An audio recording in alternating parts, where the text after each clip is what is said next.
Sir தயவு செஞ்சு நம்ம உங்கள் பிள்ளைகளை படித்தா மட்டும் போதுன்னு நினைக்காதீங்க. அவனுடைய படிப்பை விட அவனுடைய படைப்பாற்றல் என்ன என்பதை கொஞ்சம் தயவு செஞ்சு வாய்ப்பு கொடுங்க.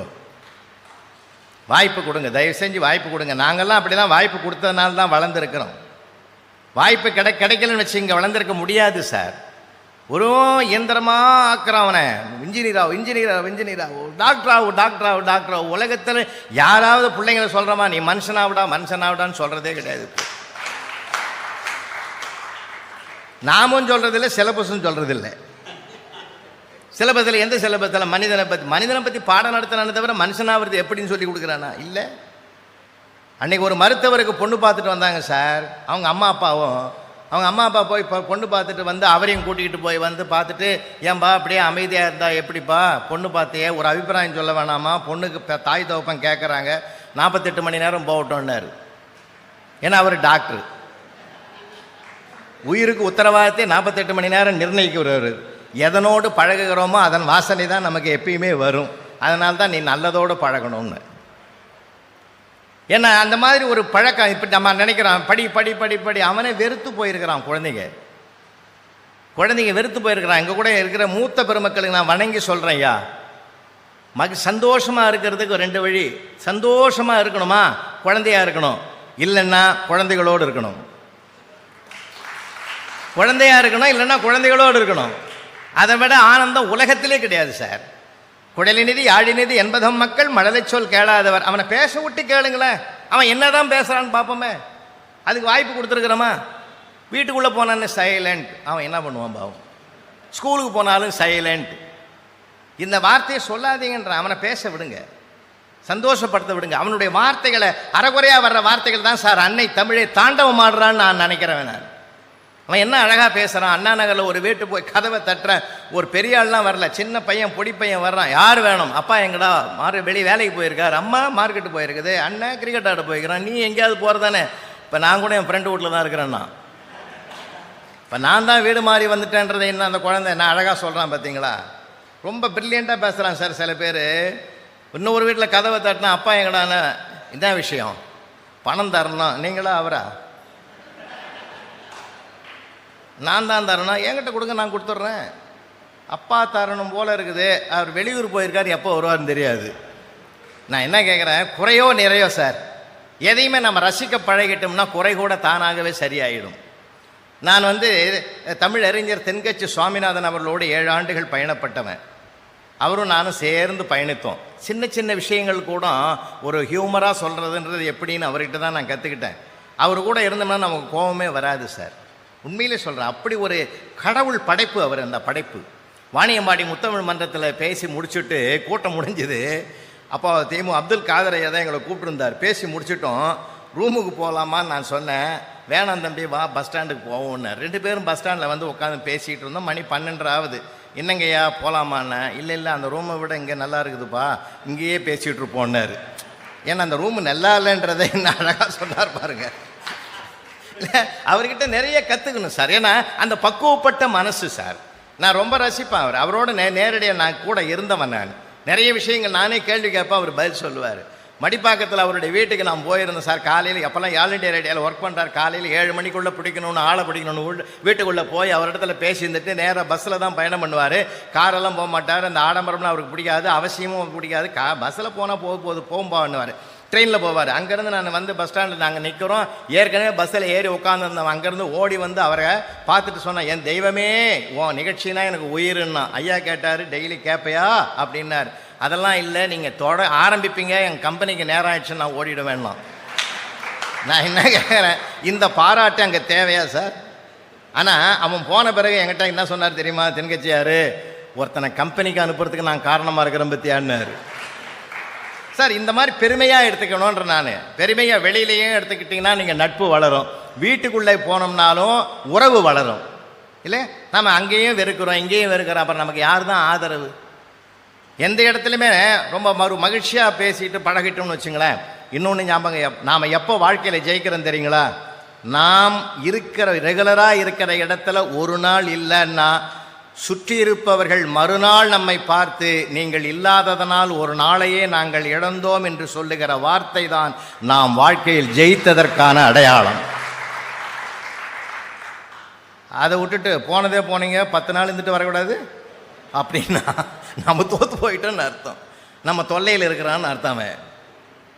அதான் சார், நமக்கு நிறைய விஷயங்கள் இருக்கு. கொண்டு வந்தாலும் இல்லை, கொண்டு போவோரும் இல்லை, எல்லாருக்கும் தெரிஞ்ச விஷயம்தான்.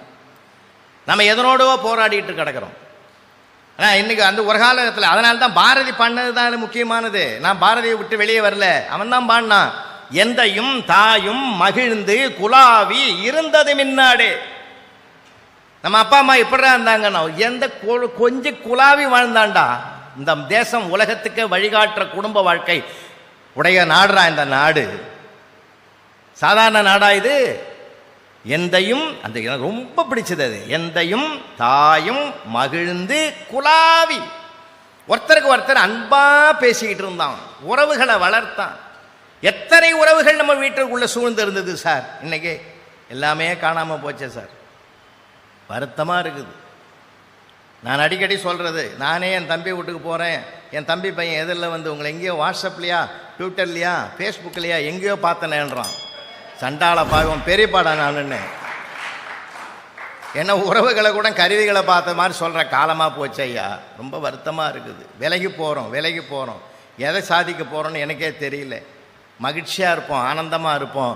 இன்னும் ஒரு செய்தியை நான் சொல்கிறேங்க, வசதிகளை அதிகரித்து கொண்டு மனக்குறையோடு வாழ்வதை விட வசதிகள் குறைந்தாலும் மன நிறைவோடு வாழ்கிற வாழ்க்கை தான் உயர்ந்த வாழ்க்கை.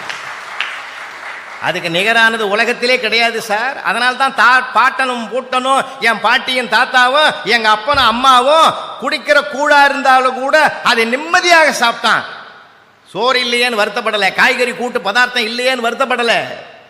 அதைத்தான் நான் சொல்றேன், வருத்தப்படாத ஒரு வாழ்க்கை வாழ்ந்தாங்க. இது போதுமையா, இதுவே கடவுள் கொடுத்த பிரசாதம், கடவுள் கொடுத்த கொடைன்னு சந்தோஷப்பட்டான். இல்லாததற்கு இயங்குவதை தவிர்த்து இருப்பதில் மகிழ்ந்த காலம் அந்த காலத்தில் இருந்ததுனால தான் மகிழ்ந்து குலாவி இருந்தது முன்னாடி. மகிழ்ந்தால் தானே குலாவ முடியும், மகிழ்ந்தால் தானே இன்னைக்கு ஒருத்தருக்கு ஒருத்தர் அடக்க முறை. அதனால தான் மண் விடுதலையா பெண் விடுதலை. ரொம்ப அருமையான தலைப்பு, நானே விட்டா பேசிக்கிட்டு இருப்பேன். ரொம்ப அருமையான சபை, நிறைய வந்து சேர்ந்துட்டீங்க. நான்லாம் நிறைய இந்த மாதிரிலாம் கூட்டத்தில் மாதிரி தான் ஒரு பாரதி விழாவில் அடி மணிக்கணக்கில் கொளுத்துறோம். குறிப்பிட்ட நேரத்தில் முடிக்கணும், நாங்கள் 9 மணிக்கு முடிக்கணும்னாங்க 9:30 போயிட்டு இருக்குது. இன்னும் இவ்வளவு ஆர்வமாக கேட்குறீங்களா? இல்லை சார், வெளியில் மழை பெய்யுது, யாரும் போக முடியாது. நான் வரும்போதே கோயம்புத்தூர்லேருந்து வரும்போதே பார்த்தேன் எல்லா இடத்துலையும் மழை. ஒருவேளை திருப்பூர்லேயும் மழை கொட்டு தான் நினச்சேன். இல்லை, பாரதி மழைக்கு பிறகு தான் வான்மழையும் பொழியும் என்பதனாலே இங்கே பாரதி மழையை நம்ம முதல்ல எதிர்பார்ப்போம். கல்வி என்றது ஒரு காலகட்டத்தில் 1000 பக்கம் நாவல் இருந்தால் கூட அதைத்தான் விரும்பி மக்கள் படித்தார்கள். யவனராணி, பொன்னியின் செல்வன், கடற்புறா, இதெல்லாம் உங்களுக்கெல்லாம் படித்த ஞாபகம் இருக்கும். இப்போ அதெல்லாம் போச்சுங்க. அந்த மாதிரி பெரிய நாவல்கள், சரித்திர நாவல்கள் படிக்கிறதுக்கு ஆள் கிடையாது. ஒரு பக்க கதையில் முடிஞ்சு போச்சு இப்போல்லாம். அதில் நம்மால் என்ன பண்ணுறான், மகா கெட்டிக்காரன் முதல் வரியும் கடைசியும் வரியும் முடிச்சுட்டு கதையை அவன் சொல்கிறான். ஏன்னா அங்கே இருக்கிற எசன்ஸ் அதில் தான் முடிஞ்சு போச்சு கதையே. இப்போ அப்படி இல்லைங்க. கல்வி என்பது சாதாரணமானதா, கல்வியை தேடுன்னாங்க. அதனால்தான் ஈரோட்டு தந்தை பெரியார் கூட சொன்ன வார்த்தை என்ன தெரியுமா? இந்த தள்ளாத வயதில் கூட மூட்டை தூக்கி வியாபாரம் செய்கிறீர்களே என்று ஒருவர் கேட்டபோது, மூட்டை தூக்கினாலும் தூக்குவேன், ஒருபோதும் என் அவமானத்தால் என் முதுகு குனிந்ததில்லை. மூட்டை தூக்கி முதுகு குனிந்தாலும் பரவாயில்லை, அவமானத்தால் ஒருபோதும் என் தலை குனிந்த கதை கிடையாதுன்னார். ஏன்னா எல்லாருமே பார்த்தீங்கன்னா அண்ணல் அம்பேத்கர் சிலையை பார்த்தீங்கன்னா ஒரு புத்தகத்தை கையில் வச்சிருப்பார். பேரறிஞர் அண்ணாவுடைய சிலையை பார்த்தீங்கன்னா அமர்ந்த கோலத்தில் படித்து வாசிக்கிற மாதிரியே தான் இருப்பார். ஏன்னா அந்த வாசிப்பு என்பது மனிதனுக்கு அவசியம், தேவை. என்னுடைய படுக்கை அறை கூட ஒரு படிப்பகத்தின் பக்கத்தில் தான் இருக்க வேண்டும் என்று அண்ணல் அம்பேத்கர் எழுதி வச்சிருக்கார். தூக்கு கயிறை முத்தமிடுகின்ற வரையிலே படித்து கொண்டிருந்தவர் உமர் முக்தார். தூக்கு மேடையில் தன்னை தூக்கிலிடப்படுகின்ற வரையில் படித்து கொண்டிருந்து சுவாசித்துக் கொடுத்து கல்வியை சுவாசித்துக் கொண்டிருந்தவன் பகத்சிங். உலகத்தை வெல்லுகிற மிகப்பெரிய ஆயுதம் பணம் அல்ல, கல்விதான் என்று சொன்னவர் தான் நெல்சன் மண்டேலா. தன்னுடைய அறுவை சிகிச்சை தீர்மானிக்கப்பட்ட பிறகு கூட வாசிக்கின்ற பக்கங்கள் இன்னும் சிலது கொஞ்சம் இருக்கிற காரணத்தினால் அதை முடிப்பதற்கு ஒரு நாள் ஆகும், என் அறுவை சிகிச்சையை கூட ஒரு நாள் தள்ளி போடுங்கள் என்று சொன்னவர் தான் பேரறிஞர் அண்ணா என்ற வரலாறு நம்ம நாட்டு வரலாறு. அப்படியெல்லாம் படிக்கணும். படிக்க தான் உலகத்திலேயே பல செய்திகளை இன்னும் கற்றுக்கொண்டே இருக்கலாம். ஆசிரியர்களுக்கு கூட பேர் என்ன? கற்று தருபவர் தான் ஆசிரியருக்கே பேர். கற்று தருபவர் அவர். இப்போ அவங்களே எம்ஏ எம்எட் முடிஞ்சு போச்சு, கற்றது முடிஞ்சதுன்னு ஒரு முடிவுக்கு வந்துடுறாங்க. மனிதனுக்கு பொறுத்த வரையில் கற்றுக்கொண்டே இருக்க வேண்டியதுதான். கற்றதையெல்லாம் மற்றவர்களுக்கு எடுத்து சொல்லணும். அதனால தான் பாரதி அதை தான் சொன்னான், பயிற்று பல கல்வி தந்து இந்த பாறை உயர்த்திட வேண்டும். கல்வி வந்தால் தான் இந்த உலகமே இந்தியாவே உயரும்னு நம்பினார். அது ஆணுக்கு வேண்டும் பெண்ணுக்கு வேண்டும், அந்த கல்வி வேணும்னு வற்புறுத்தினார். பள்ளி தலமனைத்தும் கோயில் செய்வோம், இந்த பாரத தேசம் என்று தோள் கொட்டுவோம்னு பாடினார். அற்புதமான கவிஞன், ஆனந்தமான கவிஞன், ஒரு நம்பிக்கையுடைய கவிஞன். சந்திர மண்டலத்து இயல் கண்டு தெளிவோம், சந்தி தெருப்பெருக்கும் சாத்திரங்கற்போம்னா. இன்னைக்கு நம்ம சந்திர மண்டலத்து இயல் கண்டு தெளிவதிலே உலகத்தில் சீனா, ரஷ்யா, அமெரிக்கா, இந்தியா என்று வல்லரசு நாடுகளோடு இணையாக பயணம் செய்யக்கூடிய அளவுக்கு நாம் வளர்ந்திருக்கிறோம் என்றால் அவன் அன்று கண்ட கனவு இன்றைக்கு நனவாகி கொண்டிருக்கிறது. அதில் என்ன ஒரு பெரிய அழகுனா, சந்தி தெருப்பெருக்கும் சாத்திரங்கற்போம்னா. வீதி குப்பையை கூட சுத்தப்படுத்துறது சாஸ்திர படிப்புன்னு நாம் பாருங்க. என்ன அழகு! அதில் ஆயிரம் ஆழம் இருக்கிறது. அகல படிப்பதை விட ஆழ படிக்க வேண்டும். அப்பதான் கவியுளத்தை நாமால் காண முடியும். அற்புதமான கவிஞன். குழந்தையிலிருந்து எல்லாருக்கும் பாடியிருக்கான். தமிழை பாடியிருக்கிறான், தெய்வத்தை பாடியிருக்கிறான், ஆன்மீக சிந்தனை, ஆன்ம ஒளிக்கடல் மூழ்கி திளைப்பவர்க்கு அச்சமும் உண்டோடான்னு ஆன்மீகத்தை பாடியிருக்கிறான். பக்தி உடையார் காரியத்தில் பதறார் என்று பக்தியை பற்றி பாடியிருக்கிறான். பாடாத துறை இல்லை, தேசத்தை பாடியிருக்கிறான், தெய்வத்தை பாடியிருக்கிறான். எந்த இடத்துல பார்த்தாலும் இலக்கியங்களை போட்டிருக்கிறான். அவன் பாடி இருக்கக்கூடிய குயில் பாட்டு அவர் மாதிரி ஒரு தத்துவத்தை எந்த கவிஞனாலும் படைக்க முடியாது என்கிற ஒரு எல்லையை தொட்ட ஒரு நிகழ்வுதான் குயில் பாட்டு என்கின்ற அற்புதம். பாஞ்சாலி சபதத்தை பாடியிருக்கான். கண்ணன் பாட்டு எவ்வளவு அழகு!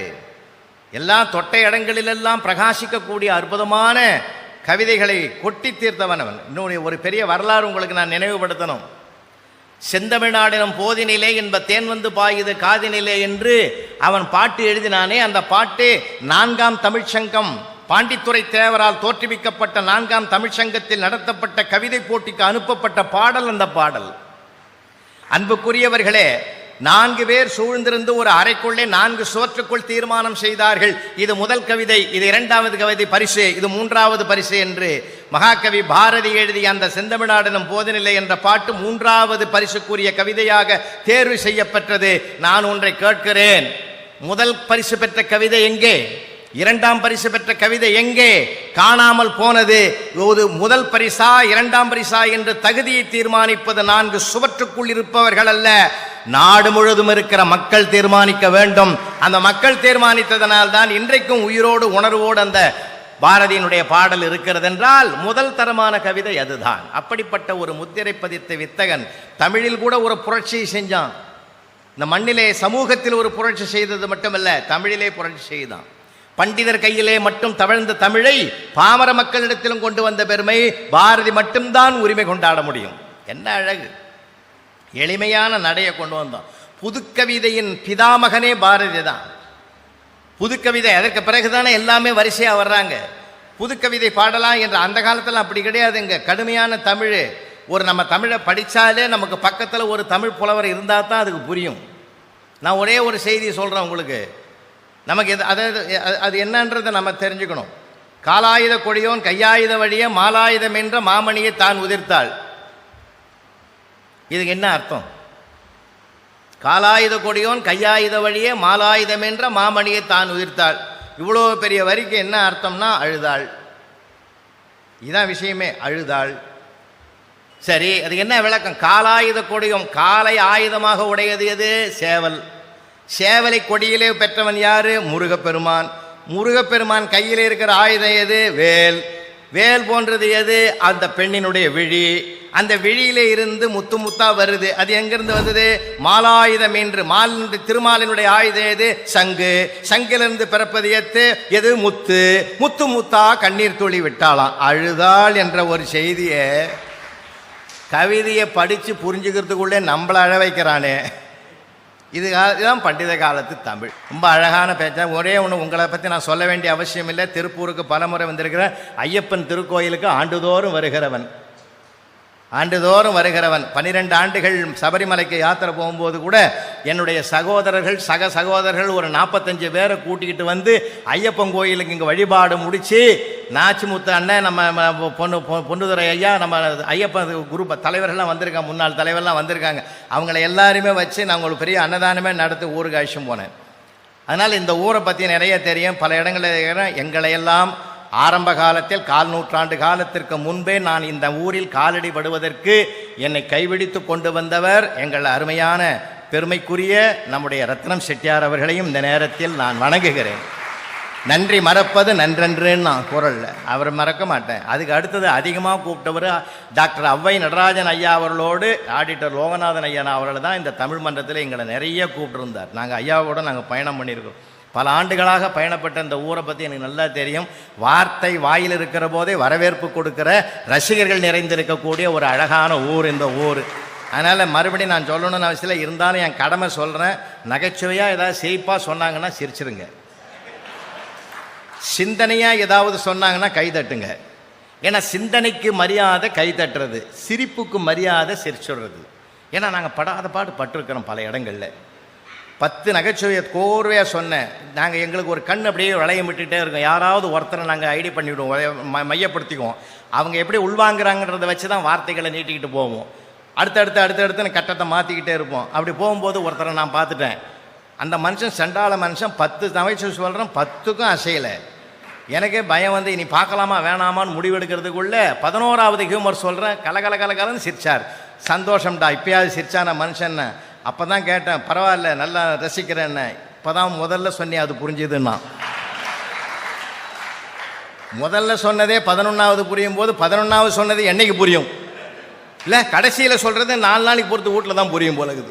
அதனால் நகைச்சுவைக்கு அப்பப்போ மரியாதை கொடுத்துருங்க. மனிதனுக்கு மட்டும்தானே சிரிக்கிறதுக்கு கடவுள் கொடை கொடுத்துருக்கிறான். குனித்த புருவமும் கொவ்வை செவ்வாயில் குமிழ் சிரிப்பும்னார் நாவுக்கரசர். இறைவனை பாடும்போதே அந்த குமிழ் சிரிப்பை தான் ரசிக்கிறார். எனக்கு மட்டும் சிரிக்க தெரியவில்லை என்றால் எப்பொழுதோ தற்கொலை செய்து கொண்டிருப்பேன் அண்ணல் காந்தியடிகள் சொன்னார். வாழ்க்கையில் எல்லாம் ரசிக்கணும் சார். காந்தியடிகளுக்கு நகைச்சுவை இல்லையா? பெருந்தலைவர் காமராஜருக்கு இல்லையா? மூதறிஞர் ராஜாஜிக்கு இல்லையா? சைதாப்பேட்டை முதலமைச்சராக இருக்கிற போது ராஜாஜியை கூப்பிட்டு சைதாப்பேட்டையில் ஒரு டீ கடையை திறக்கிறதுக்கு ஒரு டீ கடை உரிமையாளர் ரிப்பன் கட் பண்ண சொன்னான். சந்தோஷமாக வந்து கட் பண்ணார் சார். அவர் எல்லா நிறுவனங்களும் கேட்டான், ஒரு முதலமைச்சர் வந்து டீ கடை திறக்கணுமா? எங்களுக்கெல்லாம் வருத்தமாகுதுன்னா வாயை மூடியா, நான் தான் ஏன் திறக்கணும்? நேற்று வரைக்கும் அவன் சாராய கடை வச்சிருந்தான், அதை மூடிட்டு இதை திறக்கிறான் இல்லை? இப்போ நான் திறக்காத யார் திறக்கிறதுன்னா நிருபர் வாயை மூடிக்கலாம். எவ்வளோ பேர்கிட்ட எவ்வளோ ஹியூமர் இருக்குது. சபரிமதி ஆசிரமம், நான் காந்தி தங்கி இருந்த இடத்துக்கு நான் சபரிமதி ஆசிரமத்துக்கு நான் போயிருந்த போது சட்டை பணியெல்லாம் கழிட்டுட்டு ஒரு நிக்கரோட அப்படியே வலம் வந்தேன் சார். அப்படியே பிறண்டு உருண்டேன். ஏன்னா தேசப்பிதா இருந்த இடம் தெய்வம் இருந்த இடத்துக்கு சமம். தெய்வம் இருந்த இடத்துக்கு சமம் சார். அதனால தான் மகாகவி பாரதியே புண்ணிய சேத்திரங்களை பட்டியல் போடுன்னு ஒருத்தர் கேட்டார். கடன்னு எழுதினார். காசி, ராமேஸ்வரம், காஞ்சிபுரம், கோயம்புத்தூர்னு எழுதினார். அந்த எழுதி கூட கேட்டவனுக்கு ஆச்சரியம். என்னையா காசி சரி, ராமேஸ்வரம் சரி, காஞ்சிபுரம் சரி, கோயம்புத்தூர் என்ன புண்ணிய ஸ்தலம்னா? ஓய் சும்மா இருமையா, அங்குதான் ஐயா சுதந்திர தேசபக்தர் சிதம்பரம் பிள்ளை சிறை வைக்கப்பட்ட இடம். சிதம்பரம் பிள்ளை சிறை வைக்கப்பட்ட இடம் கூட ஒரு புண்ணிய கஷேத்திரம் அல்லவா அப்படின்னு கோவப்பட்டு பேசின. என்ன அழகு! எல்லாத்துக்கும் ஒரு பெருமை இருக்குது, எல்லாத்துக்கும் ஒரு சிறப்பு. அவனை மாதிரி ஒரு கவிஞனை காக்கை குருவி எங்கள் ஜாதி, நீர் கடலும் மலையும் எங்கள் கூட்டம், நோக்கும் திசையெல்லாம் நாமன்றி வேறில்லை நோக்க களியாட்டம் என்று ஆனந்த கூத்து பாடியவன் அவனைப் போல ஒரு சித்தன் உலகத்தில் உண்டா?